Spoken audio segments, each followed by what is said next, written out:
He rented a suit he couldn't afford. Drove a car that wasn't his. Walked into a party with hope in his heart. And she destroyed him in front of everyone, for a bet worth $200. But by prom night? She would be the one crying. He would be the one standing tall. And a quiet act of kindness would change everything. Before we begin, smash that subscribe button and hit the like, you won't want to miss how this ends. Comment below where you're watching from. Are you team revenge or team kindness? Let's find out together. Now, let me take you back to Brighton High School, where a shy boy named Ethan was about to have the worst, and somehow the best, night of his life. You know, there are moments in life that define us. Moments that split our story into before and after. For Ethan Crawford, that moment came on a Friday night in Brighton City, wrapped in expensive fabric he couldn't afford, driving a car that wasn't his, chasing a dream that was never real. But let me take you back to the beginning. Ethan was 17 years old, and to most people at Brighton High School, he was invisible. Not in the cool, mysterious way, in the painful way. The way where you walk down the hallway and people look right through you, or worse, they look at you and laugh. Ethan was overweight. Not just a little, enough that his clothes never fit right, enough that gym class was torture, enough that every mirror felt like an enemy. He ate lunch alone, usually in the library where Mrs. Peterson pretended not to notice he was hiding. He kept his head down in class, never raised his hand even when he knew the answer, because attention meant risk. And risk meant humiliation. Ethan had learned early that being invisible hurt less than being seen. But there was one person he couldn't stop seeing. Lily Harrison. God, even her name sounded like poetry. She was everything Brighton High worshipped: long blonde hair that caught the sunlight, a smile that could make teachers forget homework deadlines, and a confidence that seemed to create its own gravity. People orbited around Lily. She was the sun, and everyone else, including Ethan, were just cold planets in the distance. Ethan never talked to her. He never even got close. But he watched her sometimes, from across the cafeteria, from the back of the classroom they shared. He watched the way she threw her head back when she laughed, the way her friends hung on her every word, the way she moved through the world like it was built just for her. To Ethan, Lily represented something unreachable. Something beautiful. A life he would never touch. Which is why, when she walked up to him that Tuesday afternoon, his entire world stopped spinning. It happened in the hallway after sixth period. Ethan was at his locker, trying to become one with the metal door, when he heard her voice. Ethan, right? He turned around, and there she was. Lily Harrison. Standing 3 feet away from him. Smiling. At him. His brain short-circuited. Yeah. Yes. I'm Ethan. I thought so. Her smile got wider, and something in Ethan's chest cracked open, something that felt dangerously like hope. Listen, I'm having a party this Friday night at my place. It's going to be pretty big, the whole school's coming. And I wanted to personally invite you. The hallway noise faded to static. Ethan heard his own heartbeat thundering in his ears. Me? His voice came out small, disbelieving. Yes, you. Lily laughed, and it sounded like music. I've seen you around, and I think you're really interesting. You're always so quiet, you know? I'd love for you to come. Get to know you better. Ethan's hands were shaking. In 17 years of life, nobody like Lily had ever noticed him, let alone called him interesting. I'd love to come, he stammered. Perfect. Lily pulled out her phone. Give me your number. I'll text you the address. He fumbled with his phone, nearly dropped it twice, finally managed to share his contact. Lily's fingers flew across her screen, and seconds later, his phone buzzed. There you go. Friday night, 8 o'clock. Dress nice, it's going to be fancy. She winked at him. Actually winked. Then she turned and walked away, her friends materializing around her like a protective swarm. Ethan stood frozen at his locker, staring at his phone, at the message from Lily Harrison that proved this wasn't a hallucination. For the first time in years, Ethan felt something other than invisible. He felt seen. The next 3 days were a blur of preparation and panic. Ethan had exactly $43 in his savings account. He borrowed $200 from his older brother Marcus, promising to pay it back from his summer job. He took the bus to the fancy side of town and walked into a suit rental shop where everything smelled like expensive cologne and judgment. I need something impressive, he told the man behind the counter, who looked at him with barely concealed skepticism. He left with a navy blue suit that fit him better than anything he'd ever worn, a crisp white shirt, and a tie that cost more than his weekly allowance. He looked at himself in the rental shop mirror and barely recognized the person staring back. Maybe this was who he could become. But the suit wasn't enough. Ethan had seen the cars that parked outside Lily's house, BMWs, Mercedes, even a Tesla once. He couldn't show up in his brother's beat-up Honda. Not to this party. He found a luxury car rental service that would lease to someone with a driver's license and a credit card. Another $150 he didn't have, charged to a credit card he'd gotten for emergencies. His hands shook as he signed the paperwork. By Friday evening, Ethan Crawford had transformed himself. The suit made him look older, more substantial. The car, a sleek black Audi, gleamed under the streetlights. He stood in front of his bathroom mirror, adjusting his tie for the 100th time, and tried to ignore the voice in his head that whispered, "This is too good to be true." "You look good, man," Marcus said from the doorway, but there was concern in his eyes. "You sure about this?" "It's just a party," Ethan replied, but his reflection betrayed him. His eyes were too bright, too desperate, too full of hope. "Just be careful, okay?" Ethan nodded, but he wasn't listening. He was already imagining walking into that party, Lily's face when she saw him, the way people might look at him differently. The way he might finally belong somewhere. The drive to Lily's house took 20 minutes, but it felt like seconds. Ethan's stomach was doing gymnastics. His palms were sweating so badly he had to keep wiping them on his pants. The Audi's GPS guided him through neighborhoods that got progressively wealthier, houses that got progressively larger, until he pulled up to an address that looked more like a resort than a home. Cars lined the circular driveway, the expensive cars he'd predicted, plus dozens more. Music pulsed from inside the house, bass so heavy he could feel it in his chest. Through the massive windows, he could see shapes moving, lights flashing, the party already in full swing. Ethan took a deep breath. This was it. His moment. He stepped out of the Audi, smoothed down his suit jacket, and walked toward the front door. His legs felt like they might give out. His heart was trying to escape through his ribs. The door was open. He walked inside. The house was enormous, marble floors, a chandelier that probably cost more than his family's car, a staircase that curved like something from a movie. The living room had been transformed into a dance floor, packed with people from school, everyone dressed up, everyone beautiful, everyone belonging in a way Ethan had never belonged anywhere. He stood in the entrance, and slowly, people began to notice him. The music didn't stop, but conversations did. Heads turned. Whispers started like wildfire. "Is that Ethan Crawford? Oh my God, what is he doing here? Did you see what he's wearing?" Ethan's confidence wavered. Something felt wrong. The looks weren't admiring, they were surprised. Amused. Anticipating something. Then Lily appeared at the top of the staircase. She looked like a goddess in a silver dress that caught every light in the room.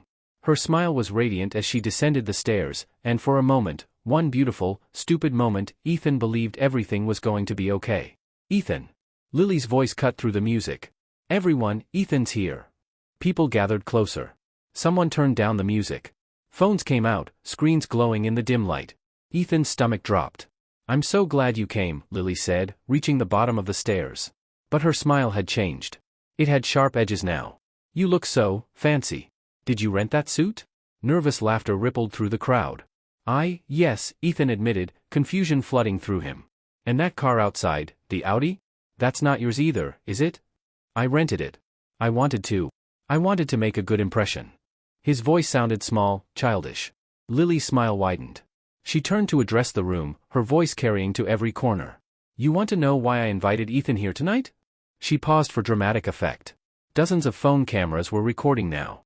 "My friends made a bet with me last week. They said there was no way I could get the ugliest, most pathetic boy in our school to dress up, rent a fancy car, and actually show up to my party thinking he had a chance with me." The words hit Ethan like physical blows. "And I said, watch me." Lily turned back to him, her eyes glittering with cruel amusement. "I won the bet, Ethan. $200. Thanks for being so predictable." The room erupted in laughter. It was the sound of Ethan's heart breaking. The sound of every insecurity he'd ever felt being proven right. The sound of his one moment of hope being crushed into dust. Phone screens glowed everywhere, capturing his humiliation from every angle. Someone was already live streaming. The laughter got louder, feeding on itself, becoming a monster that swallowed everything else. Ethan stood frozen in his expensive rented suit, in his borrowed confidence, and felt something inside him shatter so completely he wondered if it could ever be whole again. Lily was still talking, still performing for her audience, but Ethan couldn't hear the words anymore. There was just the ringing in his ears, the burning in his eyes, the absolute certainty that this moment, this horrible, devastating moment, would define him forever. He turned and ran. Through the crowd that parted like he was contagious, past the doorway, into the cold night air. He fumbled with the Audi's keys, his hands shaking so badly he dropped them twice. Behind him, he could still hear the laughter pouring out of that house like poison. He finally got the door open, collapsed into the driver's seat, and just sat there. He couldn't cry. The pain was too big for tears. It was the kind of pain that roots itself in your bones, that changes the chemical composition of who you are. The drive home was a blur. He returned the car with 30 minutes to spare on the rental. He walked into his house, past his brother's concerned questions, straight to his room. He locked the door, pulled off the suit that now felt like a costume for a joke he didn't understand, and lay down in the darkness. His phone buzzed constantly, notifications exploding as the video went viral. He didn't need to look to know what people were saying. He could imagine every comment, every laugh, every share. Somewhere in Brighton City, Lily Harrison was probably counting her $200, celebrating her victory, already forgetting about the boy whose spirit she'd crushed for entertainment. But Ethan wasn't forgetting. In the darkness of his room, with the laughter still echoing in his head, something was changing inside him. The boy who had walked into that party full of hope was gone. In his place was someone harder. Someone angrier. Someone who would remember. Because Ethan had learned something that night, wrapped in humiliation and betrayal, being invisible hurt, yes. But being seen and destroyed hurt infinitely worse. And somewhere in that pain, in that transformation, a dangerous thought was taking root. If this is how they treat kindness, what happens when they meet something else? The night Lily Harrison destroyed Ethan Crawford, she thought she'd won. She had no idea what she'd actually created. Ethan stayed home from school for 4 days. Not because his body was sick, his soul was. He lay in bed watching the ceiling, while his phone exploded with notifications he refused to read. The video had gone everywhere. TikTok, Instagram, Twitter, even Reddit. Rich girl humiliates poor boy became a trending topic. Strangers across the world were watching his worst moment on repeat, adding their own commentary, their own laughter. His mother knocked on his door every few hours, her voice soft with worry. Ethan, honey, please eat something. But food tasted like ash. Everything did. Marcus, his older brother, was the only one he let in. Marcus sat on the edge of his bed on the third day and didn't say anything for a long time. Then, quietly, you know what the best revenge is? Ethan finally looked at him. Living well, Marcus said. Becoming someone they can't ignore. Becoming someone who doesn't need their approval. The words sounded nice. Poetic, even. But they didn't touch the raw wound inside Ethan's chest. On the 5th day, Ethan made a decision. He couldn't hide forever. Hiding meant Lily won completely. So he took a shower, put on his most ordinary clothes, and walked back into Brighton High School with his head down and his heart encased in ice. The moment he stepped through those doors, he felt it, the weight of 100 stairs. Whispers erupted like brush fire. That's him. Oh my God, he actually came back. I can't believe he showed his face here. The hallway felt like a gauntlet. Every step was torture. People didn't even try to hide their phones as they recorded him, probably hoping for a breakdown they could turn into content. Ethan kept walking, kept his eyes on the floor, counting tiles, breathing through the panic. He made it to his locker. His hands shook as he worked the combination. Well, the celebrity returns. Ethan's stomach clenched. He knew that voice, Derek Chen, one of Lily's orbit. Captain of the lacrosse team, with a face that had never known real hardship. How's it feel to be famous, Crawford? Derek's friends surrounded him, phones out. 2 million views and counting. You're an influencer now. Laughter. Always the laughter. Leave him alone. The voice was quiet but firm. Female. Unfamiliar. Ethan turned and saw her for the first time. She was small, maybe 5'2", with dark hair pulled back in a simple ponytail. She wore glasses that were slightly too big for her face and a thrift store sweater that had seen better days. Her backpack looked heavy enough to contain half the library. Everything about her said invisible, just like Ethan had been before he became infamous. But her eyes were defiant. What did you say? Derek turned to face her, his expression a mix of surprise and amusement. I said leave him alone. The girl stepped closer, and Ethan noticed her hands were shaking. She was scared. But she didn't back down. And who the hell are you? Derek laughed. Wait, I know you. You're that scholarship kid. Clara, right? Clara Martinez? Does it matter who I am? Clara's voice stayed steady. What matters is that 5 of you are surrounding one person for no reason except cruelty. That's not strength. That's cowardice. The hallway had gone quiet. People were watching this new drama unfold, phones pivoting to capture it. Derek's face flushed. You've got some nerve. And you've got a class to get to, Clara interrupted. Unless you'd like me to remind Principal Davidson about the honor code you signed. The one that mentions harassment? It was a bluff, Ethan could tell from the slight tremor in her voice. But it worked. Derek looked around at the gathering crowd, at the phone's recording, and something in his calculation changed. Whatever fun he'd planned to have wasn't worth the potential consequences. Whatever, he muttered. Come on, guys. Not worth our time. They dispersed, and the hallway slowly returned to its normal chaos. But Ethan stood frozen, staring at this girl who had just done what no one else had done, defended him. You okay? Clara asked, adjusting her glasses. Why did you do that? Ethan's voice came out rougher than he intended. Clara shrugged, a sad smile crossing her face. Because I know what it feels like to be treated like you're nothing. And because someone should have stopped them. You don't even know me. I know enough. She shifted her heavy backpack. I'm Clara, by the way. Clara Martinez. We have English together. Third period. You sit in the back left corner, I sit front right. You're actually really smart, you just never speak up. Ethan blinked. Someone had noticed him even before the humiliation? Even when he was just invisible? I'm Ethan, he said stupidly. I know. Clara's smile got a little warmer. Listen, I have to get to class. But if you want someone to eat lunch with who won't record you or mock you, I'm usually in the art room. It's quiet there. She walked away before Ethan could respond, disappearing into the crowd like she'd never been there at all. For the first time in 5 days, Ethan felt something other than pain. He felt curious. Ethan found the art room at lunch. Clara was there, just like she'd said, sitting cross-legged on the floor with a sandwich and a worn paperback. She looked up when he entered, and her face brightened. You came. Didn't have anywhere else to go, Ethan admitted. They ate in comfortable silence for a while. The art room smelled like paint and possibility.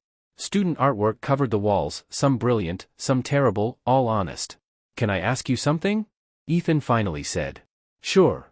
Why aren't you afraid of them? Derek, Lily, all of them? Clara set down her book, considering the question carefully. I am afraid of them, she said quietly. I'm terrified, actually. But I'm more afraid of becoming someone who watches cruelty happen and does nothing. My mom always says that silence makes you complicit. Your mom sounds wise.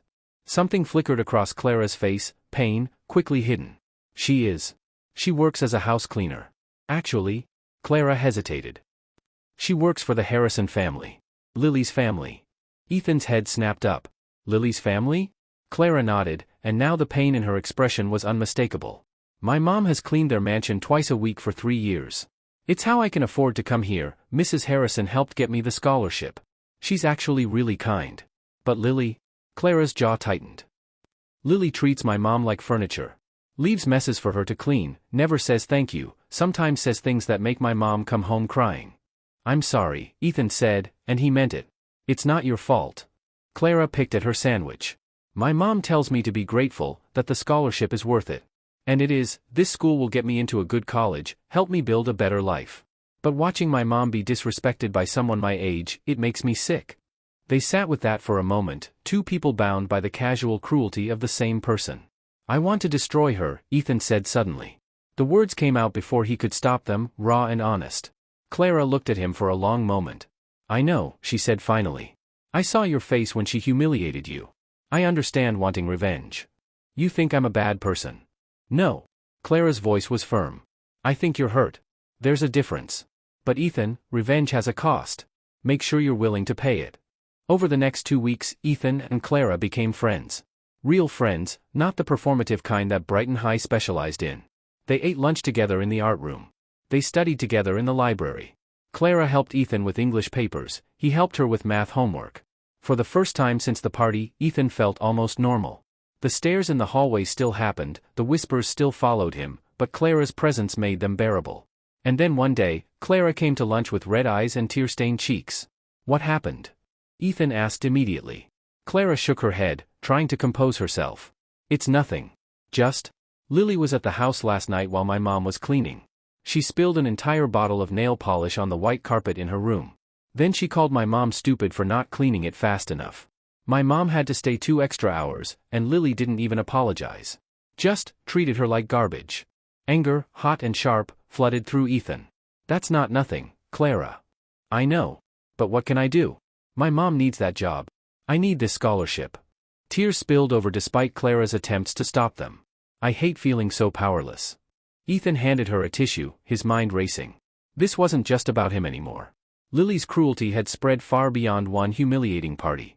It was a pattern, a lifestyle, a fundamental belief that some people mattered and others didn't. That night, Ethan couldn't sleep.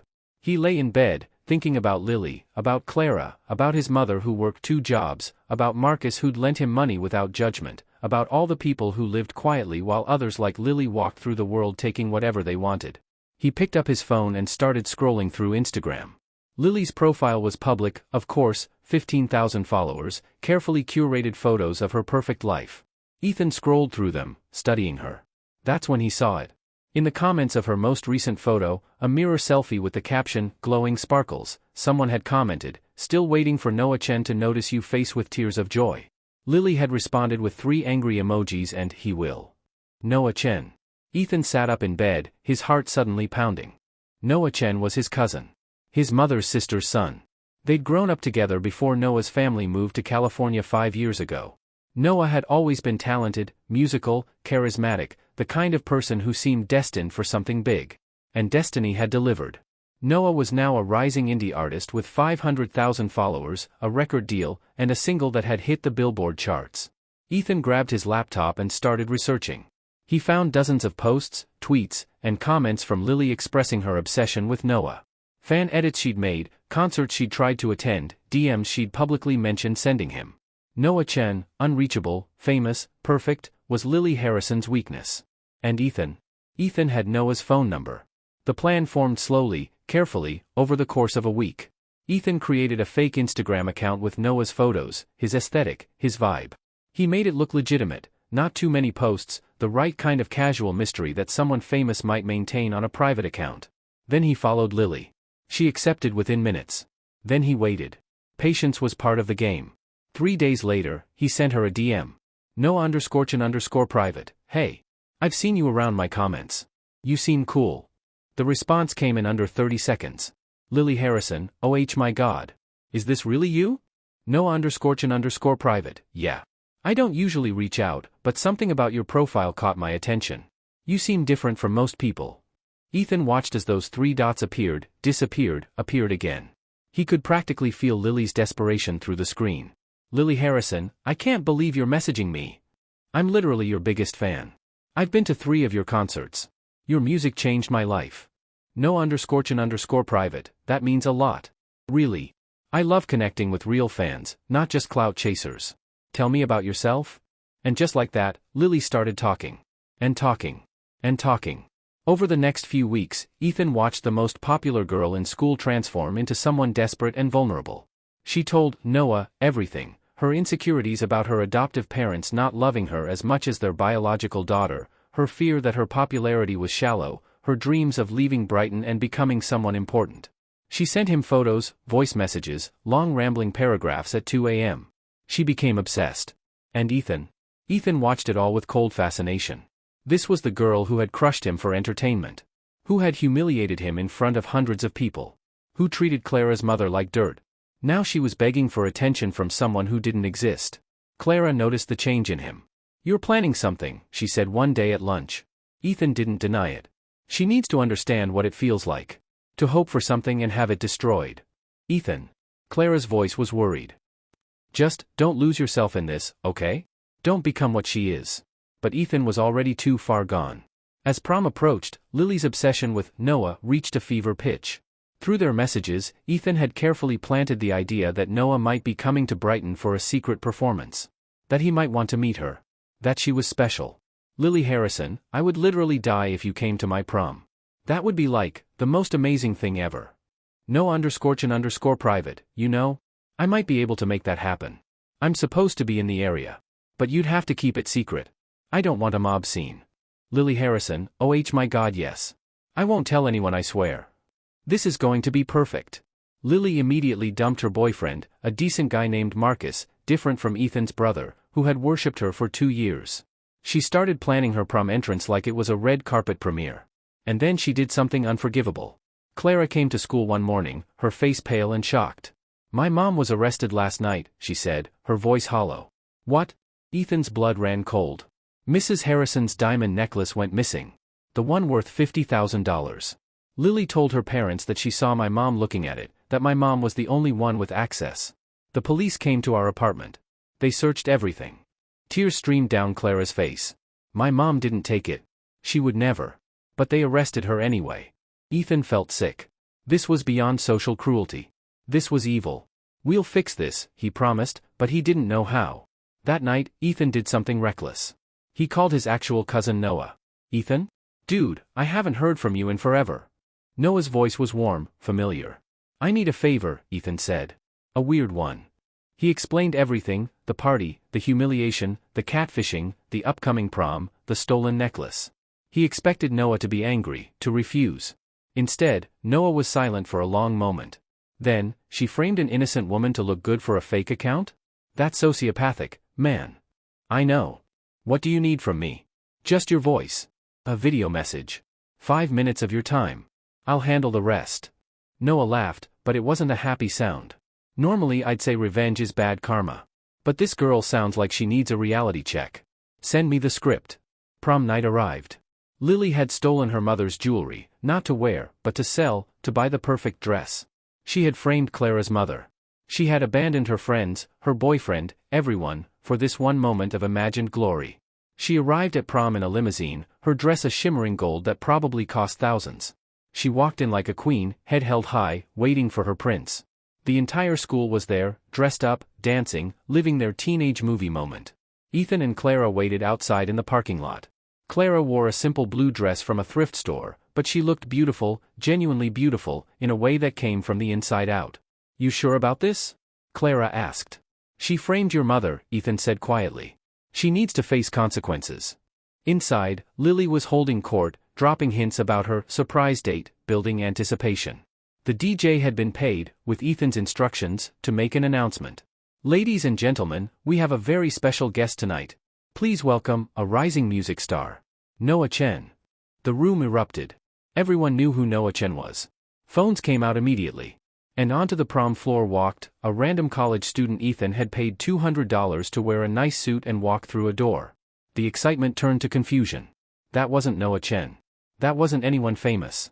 Lily's face drained of color. What is this?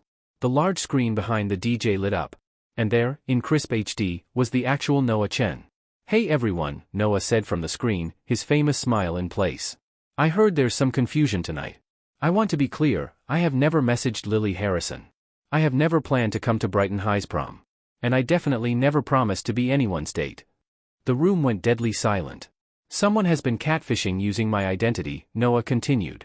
And Lily, if you're watching this, you should probably think about the kind of person who would fall for something like this. Someone so desperate for external validation that they'd believe a celebrity would randomly DM them. Someone so shallow that they'd abandon everyone in their life for a fantasy. He paused, and his expression hardened. I also heard you framed someone's mother for theft. That's not just pathetic, it's criminal. I hope you get what you deserve. The screen went black. The room exploded. But not with celebration, with shock, with horror, with the dawning realization of what had just happened. Lily stood frozen in her golden dress, her face a mask of humiliation. Phones were already out, recording, live streaming, capturing her destruction the same way they'd captured Ethan's. Someone started laughing. Then another person. Then the whole room. The sound was familiar. It was the same sound that had echoed through Lily's house the night she destroyed Ethan. But now it was directed at her. Lily ran. She pushed through the crowd, her expensive dress tangling around her legs, tears streaming down her face. She made it to her car, the BMW her parents had given her, and sped out of the parking lot so fast the tires squealed. 10 minutes later, police lights appeared. Lily had crashed into a telephone pole 2 blocks from school. She wasn't seriously hurt, just bruised, shaken, and arrested on the spot. Because while she'd been at prom, the police had been searching her room. They'd found Mrs. Harrison's missing necklace hidden in Lily's closet. They'd found evidence of the stolen jewelry she'd sold. They'd found text messages between Lily and her friends discussing how to frame Clara's mother. Clara's mother was released that night with a formal apology. And Lily Harrison's perfect world collapsed completely. Her adoptive parents disowned her. The Harrisons released a public statement saying they were horrified by their daughter's actions and would be pressing charges for the stolen jewelry. Lily's social media, her carefully curated 15,000-follower empire, was flooded with hatred. Every brand deal, every sponsorship, every opportunity evaporated. Brighton High asked her to complete the year remotely. She lost everything. Meanwhile, Ethan and Clara walked into prom 2 hours late, after the drama had settled. They walked in together, hand in hand, and for the first time in his life, Ethan felt something better than revenge. He felt peace. People looked at him differently now. Not with mockery, but with a strange kind of respect. He was the boy who'd been destroyed and had somehow survived.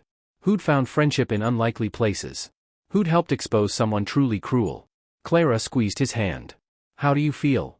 Ethan looked around the decorated gym, at the people dancing, at the normal chaos of a high school prom. He thought about Lily, somewhere in a police station, facing the consequences of her own choices. "Honestly," he said, "I feel sad for her." Clara raised an eyebrow. "Really?" "Yeah. I wanted her to hurt the way she hurt me. And she does. But it doesn't feel as good as I thought it would." Ethan paused, choosing his words carefully. "She destroyed herself, Clara. I just held up the mirror." "That's more wisdom than most people have at 17, Clara said softly. "I learned it from you," Ethan replied. "You could have let them destroy me that day in the hallway. But you chose kindness instead. That choice changed everything." They danced, badly, awkwardly, perfectly. And for the first time since that horrible Friday night, Ethan felt like himself again. Not invisible. Not destroyed. Just human. In the end, this story isn't really about revenge. It's about choices. Lily chose cruelty, again and again, until her cruelty consumed her. She chose pride over kindness, validation over authenticity, hurting others over helping herself. And those choices had consequences. Ethan chose differently. He chose to stand back up after being knocked down. He chose Clara's friendship over isolation. He chose to expose truth rather than perpetuate lies. And Clara? Clara chose to defend someone when it would have been safer to look away. That single choice created ripples that changed everything. Pride gave Lily attention, fear gave her power, cruelty gave her entertainment. But in the end, it was kindness that mattered. Kindness that built bridges. Kindness that created real connection. Kindness that would have saved her, if only she'd chosen it. Years later, Ethan would sometimes wonder what happened to Lily Harrison. He heard she moved away, started over somewhere new. He hoped she learned something from her fall. He hoped she found a way to be better. But he never forgot the lesson she taught him, that the person you become in your worst moments defines you more than the person you pretend to be in your best ones. That cruelty is easy, but kindness takes courage. And that sometimes, the greatest revenge is simply living well, surrounded by people who see you, really see you, and love you anyway. Ethan Crawford had been invisible, then destroyed, then reborn. And in the end, that journey made him something Lily Harrison had never been. Truly strong. The night pride destroyed her wasn't the night she humiliated someone else. It was every night she chose cruelty over kindness, until there was no kindness left to save her.